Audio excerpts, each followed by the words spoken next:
My ex-housemate was potentially a serial killer. This is a convoluted story, so bear with me as I try to convey everything I can recall about what led me to the conclusion that my ex-housemate could have potentially been a serial killer, or serial killer in the making. It was the summer of 2015 when I moved in, and at first appearances, my housemate landlord Mike was somewhat normal, if not a bit socially awkward and dysfunctional. When I was signing the papers, he was adamant that I should never go into the basement, which I thought was odd, but I really needed a place to stay and, well, people have their little quirks.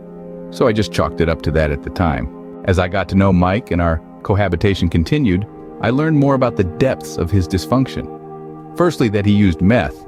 Now I don't automatically judge people based on vices, but I was surprised at the extent of his use. He was probably the first person I knew who used meth and balanced a full-time job, enjoyed a decent amount of success.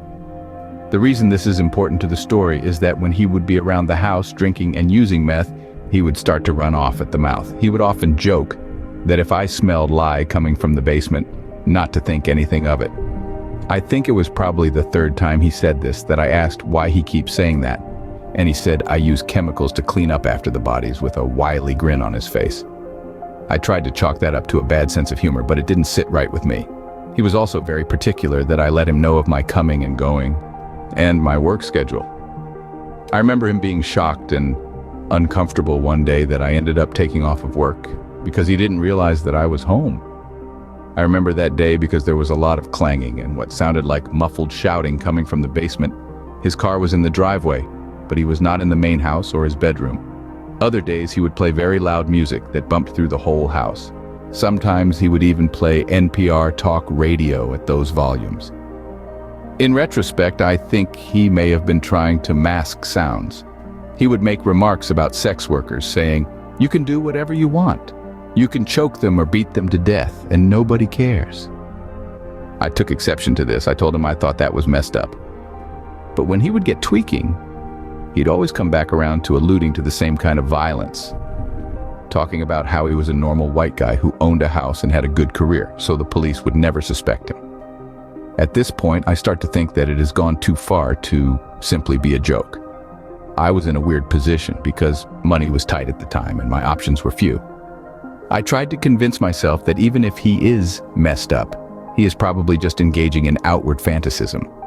I knew that he would acquire the services of sex workers on occasion, but again did not judge that activity at face value, but started becoming concerned. He spent a lot of time in the padlocked basement without a doorknob. The only way in was through the backyard. I wish I would have gone down there in retrospect to either confirm or dismiss the suspicions once and for all. In the last couple months I had lived there, I was privy to more graphic comments about women and sex workers, explicit talk of sexual violence, and he was using more and more. He once showed me a video he made. He is a graphic designer and artist as well, which featured heavy bondage themes, interspersed with distorted audio of women screaming and this strange leering figure in a plague doctor costume. It was one of those situations where any one of these things alone may be innocuous. But as they accumulated, it became suspicious to me. It was October of 2016 that I left there, taking off to a Sedio yacht camp during the anti-pipeline protests with Standing Rock, Lakota. A mix of feeling called to action and having nothing to lose, as I wanted to get out of that house in the worst way.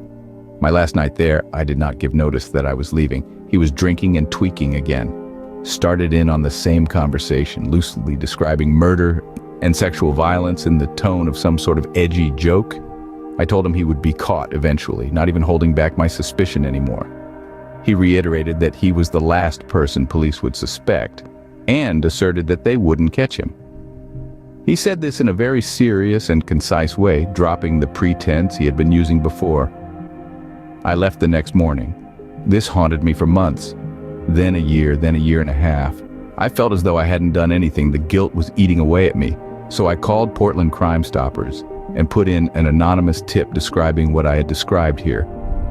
When I did, the operator started going back and forth, putting me on hold because the call had piqued the interest of the police sergeant who was assigned to the call center.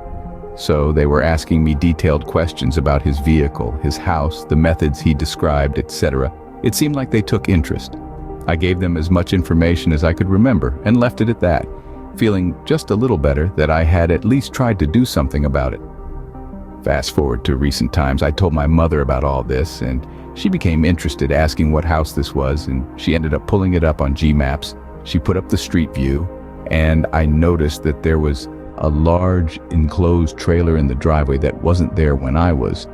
I could theorize why it might have been there, but cannot put together a practical reason for it or why he'd be using it, unless he was moving or using it to haul things to discard.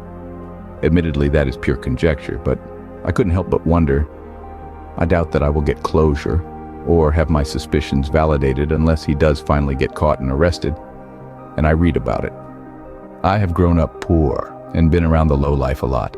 I have interacted with many sketchy and unsavory people in my time, but none of them have ever made the impression that Mike made on me. Make of it what you will, but I hope I never meet him again.